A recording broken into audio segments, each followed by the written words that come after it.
Breaking news! Attorney Harry Roque itinuring isang black propaganda lang ang bagong akusasyong ibinabato laban kay VP Sara Duterte.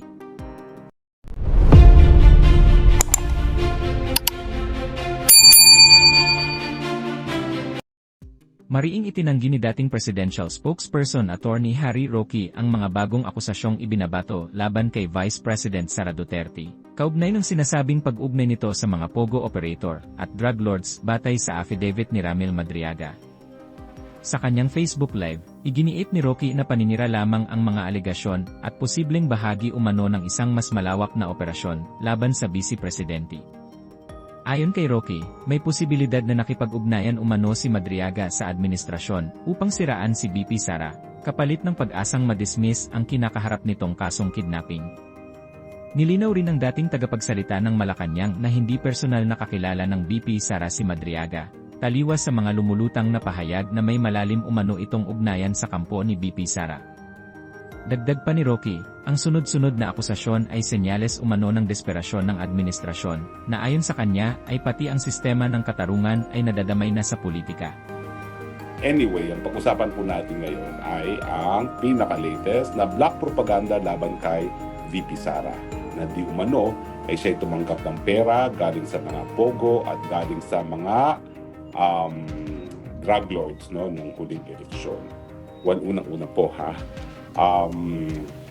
dapat po, bago tayo maniwala sa mga impormasyon ay pinapakalat laban kay VP Sara, dapat alam natin na talagang gusto sirain ng Pangag Administration si VP Sara dahil ayaw nila na sumunod na maging leader itong si VP Sara. So talagang gagawin po nila ang lahat para sirain siya. Lahat ng binato sa kanya, para ako din, binato lang lahat sa kanya, pero patuloy pa rin ang pagtitiwala ng ating mga kababayan kay VP Sara. So hindi na po ako nagugulat dito sa mga bagong paratang na siya daw ay tumanggap ng pera galing sa pogo at galing sa mga drug lords. Pero ang akin lang po, kakilala ko po kung sino yung Madriaga na nagsasabi na siya ay dating aide ni VP Sara. Well, unang-una po, sigurado po ako hindi yan naging aide. Yan po ay naging kasapi ng isang tinatawag na ano tawag doon, yung parang movement na sumuporta ang aking VP Sara, pero ang pagkakaalam ko po, hindi siya personal na kakilala ni VP Sara. Dahil si VP Sara naman po, 32 million ang botong nakalap, siguro naman po, 5 million, merong larawan na kasama siya. So kung meron mang larawan itong Ramil Madriaga na ito, ay hindi po ako nagtataka, dahil 5 billion people naman siguro po ang meron talagang larawan kasama si VP Sara, lalo na noong panahon ng eleksyon, talagang buhay politika po talaga yan. So, pero iba pong pagkakakilala ko sa kanya. Kilala ko po itong Madriagang ito dahil siya po isang akusado sa isang kaso na hanggang Setyembre ng taong nakalipas, 2024, ako po ang personal naghahawak. Ngayon po, opisina ko pa rin ang naghahawak ng kaso laban sa kanya bilang private prosecutors under the direct and control and supervision of the public prosecutors. Ano po ang kasong yan? Ang kaso po ay 2 counts of kidnapping for ransom.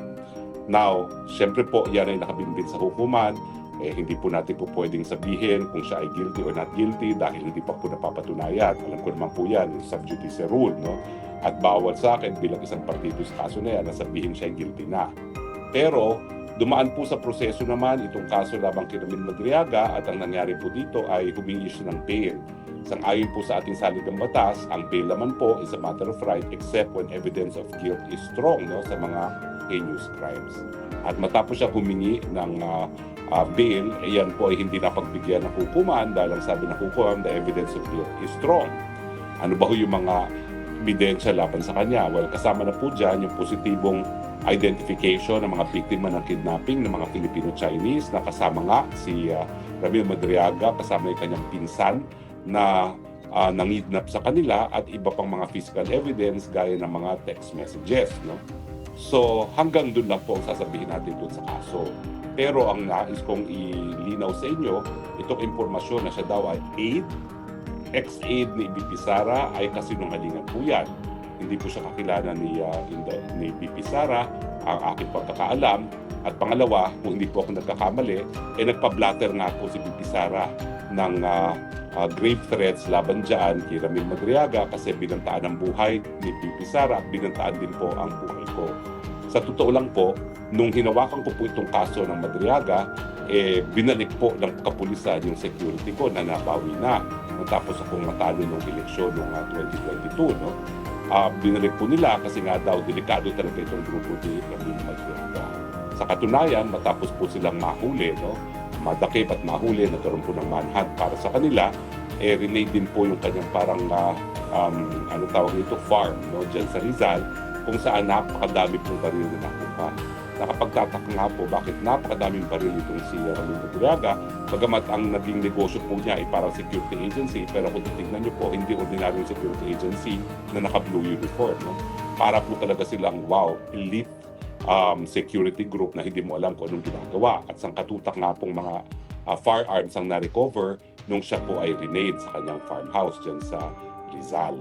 So unang-una, yung mga pinagsasabi po nitong Madriagang ito, nanggagaling po sa isang polluted source kasi nakakulong po siya ngayon.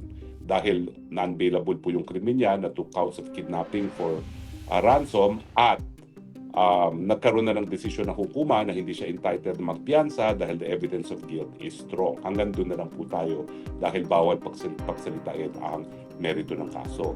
Pero sasabihin ko rin po na foul ang ginagamit ng mga pamamaraan nitong si Madriaga para ma-dismiss ang kanyang kaso. Sa katunayan po, una-una, nag-offer po yan.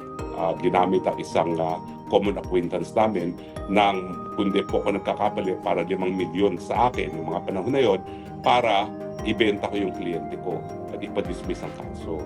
Hindi naman po ako ganun tao. In fact, lalo akong suhulan na ganyan, lalo akong nabubwisit. Kasi ako medyo mayabang ako eh. Yung aking mga ninuno naman nagnegosyo, naghanap buhay ng matino at iniwan naman po ang sapat-sapat na biyaya sa amin para kami mabuhay ng komportable.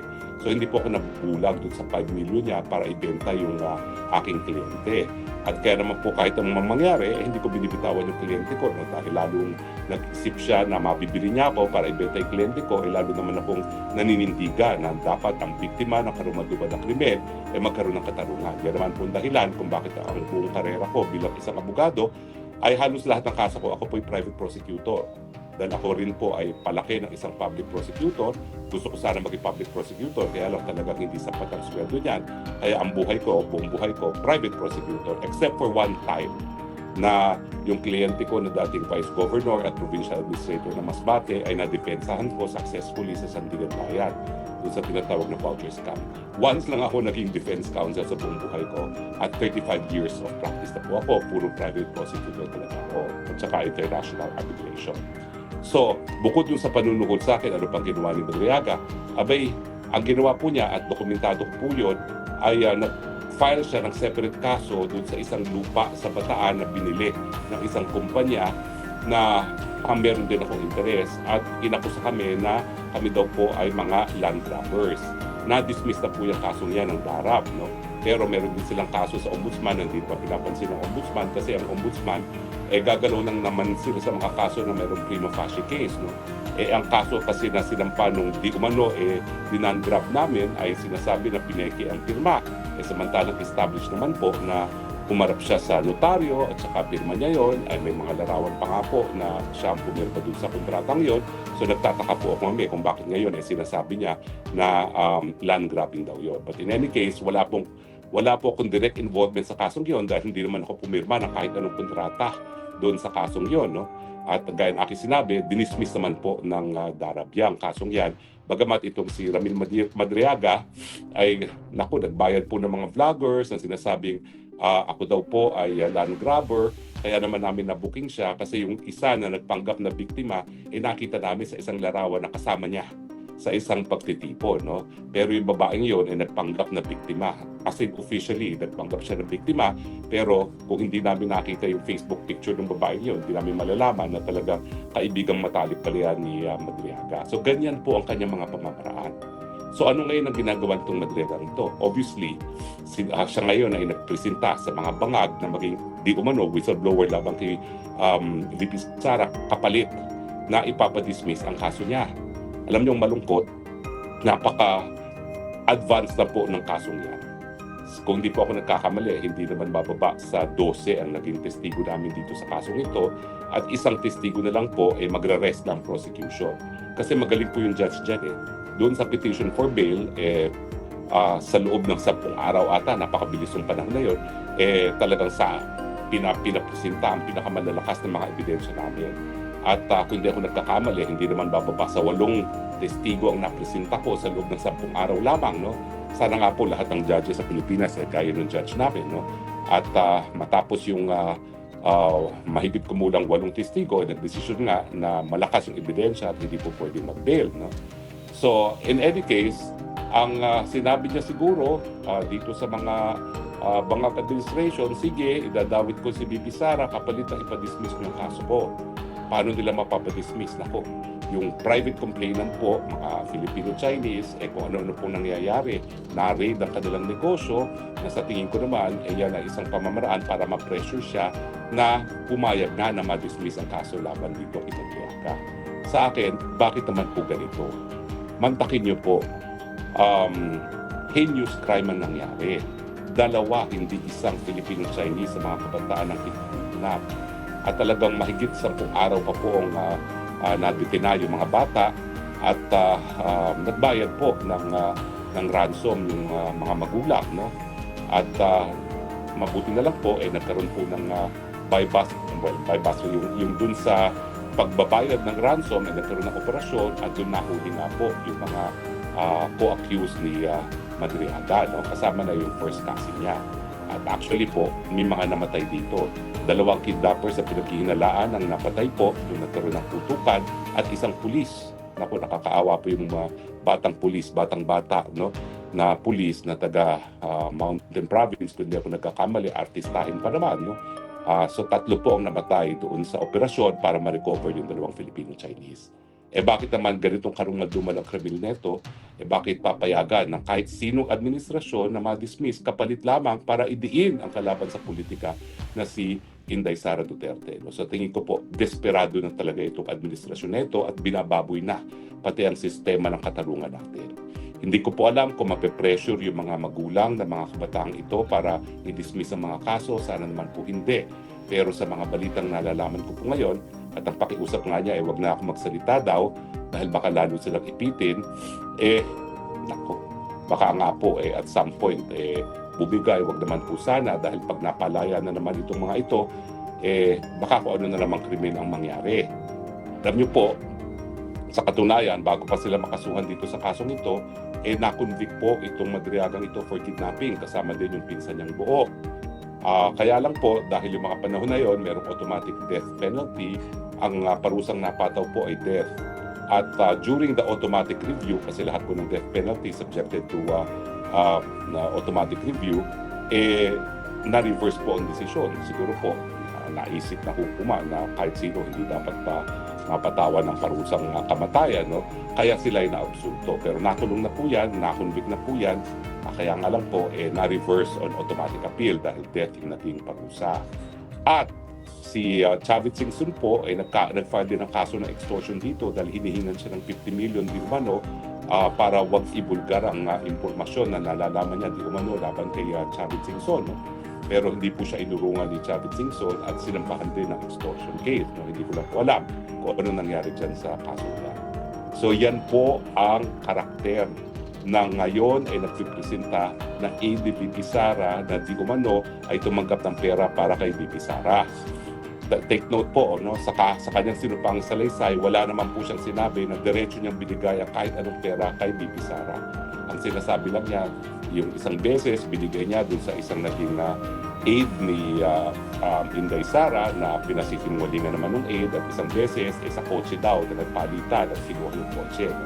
Pero alam niyo po, ang impormasyon para mapaniwalaan ay dapat kapani-kapaniwala at dapat nanggagaling sa tao na kapani-paniwala. Kung ikaw naman ay nakakulong ngayon para sa 2 counts of kidnapping for ransom, minsan ikaw ay na-convict na for kidnapping with ransom din at kinasuhan pa ni Chavit Singson ng extortion, bakit naman niyang paniniwalaan? Isa pang bagay po paano siya nakagawa ng isang sinumpaang salaysay sa loob ng kulungan? Alam nyo, pangalawang beses na niya ginawa yan. Kasi doon sa kabahagi ng depensa niya, siya ay gumawa ng sinumpaang salaysay na sinumpaan ng isang piskal habang siya ay nasa loob na ng kulungan. Alam niyo, kung hindi lang ako talaga hindi mahilig personal, no? At ako naman talaga ay nakatutok lamang para sa pagbibigay ng katarungan sa mga biktima ng krimen, dapat pinuruhan ko rin yung piskal. Kasi yung piskal na yon, hindi naman siya assigned dun sa lugar kung nasaan yung kulungan, siya ay piskal lang, abay pumasok ng kulungan at para bigyan ng panunumpa itong si Madriaga para nga dun sa kanyang affidavit na ginamit dun sa piskalya, no, nung dinidinig on preliminary investigation, no. So sa akin, irregular po talaga yung ginawa ng piskal. Kaya lang, bakit naman ako magsasampa sa mga kaso ng mga ganyan? Sigurado po ako dyan, merong dahilan kung bakit pumasok sa kulungan yung piskal na yon para bigyan ng panunumpa si Madriaga, pero pinasa Diyos ko na po yan. Dahil anyway, hindi na makapanipiniwala yung mga sinabi niya doon sa affidavit na yon, no? Pero ngayon, sino na naman ang pumasok sa kulungan para siya ay panumpaan, no? Para dito sa kanyang sworn statement, no? Napakalakas naman talaga ito Madriaga na talagang nagpapatawag talaga siya ng mga piskal pa, ha? Yung una kasing na piniresinta niya ng sinumpang salaysay, piskal pa ang pinapasok niya sa kulungan. At yan ang nag-administrate ng utos sa kanya. So ngayon, I would be interested. Baka yung kaparehong piskal pa rin ang nagbigay sa kanya ng sinumpang salaysay dyan sa loob ng kulungan, no? Pero sa akin po, tanungin nyo na yan. Paano nakakapasok ang mga taong ganyan para magbigay ng panunumpa? Napaka-espesyal naman itong taong ito, no? Para bigyan ng ganyang pribilehiyo na siya pa ang pinupuntaan ng mga subscribing officers sa loob ng kulungan. So ano po ibig sabihin nito? Naku, talaga pong hindi sila titigil hanggang hindi tuluyang mawarak ang imahe at reputasyon ni Pipi Sara. Pero nagkamali lang sila, ang ginamit nila ay hindi kapanipaniwalang tao. At syempre, kilala naman natin ang pagkatao ni Pipi Sara. Siguro lahat na ay ibato nyo sa kanya, pero hindi nyo maibabato sa kanya talaga yung sense of propriety pagdating sa mga perang bagay na pera-pera. Talaga naman pong wala kayong kahit anong bahid na korupsyon na kung pwedeng maibato kay Pipi Sara. At yung kanyang pagkatao, hindi po yan basta-basta tatanggap ng pera maski eleksyon. Dahil yung eleksyon po, ako naman po tumakbo sa Unity. In fact, kami dalawa ang magkasama, no? Dahil ako lang talaga ang kakampi niyang tumakbo kasama niya, no? Sabi ko nga kay Tatay Digong na talagang tutol sa pagtakbo namin ni Pipi Sara sa Unity. Sabi ko, kinakailangan meron namang kasama si Pipi Sara dahil ang feeling ko talaga, kung hindi mo sasamahan si Inday Sara, ay talagang pagsasamantalahan ng mga Marcos si Pipi Sara dahil di minsan naman, talagang ako'y hindi tuluyan ng tiwala dyan sa mga Marcoses. So, kaya rin ako tumakbo dyan sa pagnanais ko na maprotektahan din si Pipi Sara at yun naman ang ginagawa ko sa pang-araw-araw na kami ay nangampanya. So, maging ano po tayo, critical sa pagtatanggap ng mga impormasyon. Desperado po talaga silang sirain si Pipi Sara, pero sa tingin ko, dahil nga sa pagkatao ni Pipi Sara, hindi po yan tatablan. Bali wala po itong ginawang sinumpang salaysay ni Madriaga. Ang akin lang, wag sana magpagamit yung mga piskal, ha? Huwag kayong magpapagamit. Ang inyong sinumpaang katungkulan ay parusahan o bigyan ng katarungan ang mga biktima ng lalo-lalo ng mga karumalduban na krimen. Tatapatin ko na po kayo. Merong piskal na napakalapit sa akin dahil kasama ko sa prosecution ng Maguindanao Massacre. Siya po ay in charge din ng kidnapping cases, pero ngayon po ay siya ay Deputy Chief State Prosecutor dahil siya ay katribo kumbaga ng Chief State Prosecutor na Padulyo, nakasama ko din sa Ampatuan Massacre. Nalulungkot po ako dahil yung si Chief Padulyon at saka yung kanyang assistant na kasama ko sa Maguindanao Massacre na dapat din mapasama dito sa paglilitis ng kasong kidnapping dahil siya po talaga ay kumbaga naka-detalye rin dito sa Anti-Kidnapping Task Force, no? Nalulungkot po ako dahil sila rin mismo nagsampa ng kaso sa akin miski walang kahit anong ebidensya laban sa akin.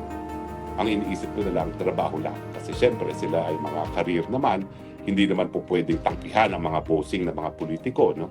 Pero hindi ko po alam kung mapapatawad ko sa kanilang ginawa na sinampahan nila ako ng non-bailable case na malinaw naman po.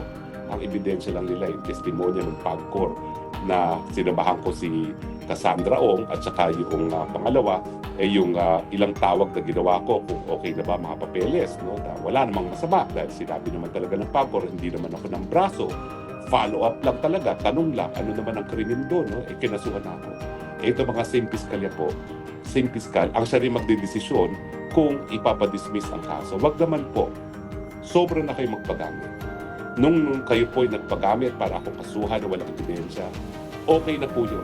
Dahil lalabanan ko naman po yan. May remedyo naman po yan. Siguro, iniisip ko, hindi sila nakatanggi dahil alam naman nila lang pong remedyo laban sa impormasyon na wala namang ebidensya kung ito ka ng hukuman. Pero para naman po, ipagkait ang katarungan sa mga naging biktima ng kidnapping. Mantakin ninyo, mahigit 10 araw ha, yung mga magulang, iyak na iyak. Dahil palaging sinasabi ng mga kidnappers, papatayin namin pag hindi kayo nagbigay ng ransom. Ilagay nyo ang sarili ninyo dun sa mga magulang ng mga kinidnap ng mga kabataan. 10 araw na walang tulog dahil hindi mo alam kung makikita mo pa ba ang iyong mga anak na buhay o hindi. Ilagay nyo inyong mga sarili sa ganyan. Papayag ba kayo na para lang sa politika ay magiging mailap ang katarungan? Sana naman po, huwag. At ako naman po ay, kung hindi ako nagsalita dati para sa akin sarili, para doon sa mga piskal na huwag magpagamit, sa mga politiko para gamitin ang ating batas bilang sandata laban sa kalaban ng Marcos administration, ngayon magsasalita na po ako. Kayo man po ang mahigit 10 araw na hindi alam kung buhay o patay ng inyong anak, bakit yun naman papayagan na hindi makamit ang katarungan ng mga ito? At syempre, yung mga biktima mismo ng kidnapping, syempre sila rin. Sila ay sa pilitang pinilit na sumama sa kanila, mahigit 10 araw, sinusuotan ng blindfold, tinatakot na kapag hindi magbabayad ng mga maguling, papatayin sila. Siyempre umiiyak, nagsasabi na, nanay, tatay, bayaran nyo na kami mabuhay. Tignan nyo naman po yung pinagdaanan ng mga kinidnap at nilang mga kaanak. At tignan nyo rin po kung ano pang mangyayari kung itong mga taong ito na not once, not twice ay pinaratangan ng mga kidnappers ay makakalaya muli. Yan po na lang po ang mensahe ko sa ating mga piskal. Hindi na po bali yung ginawa ninyo, nagbulag-bulagan kayo at nagsampa kayo ng kaso na walang ebidensya laban sa akin. Kaya ko naman pong harapin yan dahil alam ko ang mga remedyo. Pero wag naman po sa mga ordinaryong mga mamamayan na naging biktima ng karumaduman na krimen. Kaya nga po kayo binibigyan respeto bilang mga piskal. Dahil ang aming inaasahan, kayo magbibigay katarungan at hindi maging instrumento para mabigo na makamit ang katarungan. At kung kayo naman ang tatanungin mga kababayan, ano kaya ang inyong reaksyon at komento sa balitang ito? Please comment down below at huwag na rin kalimutang i-like at share ang ating video. Thank you for watching.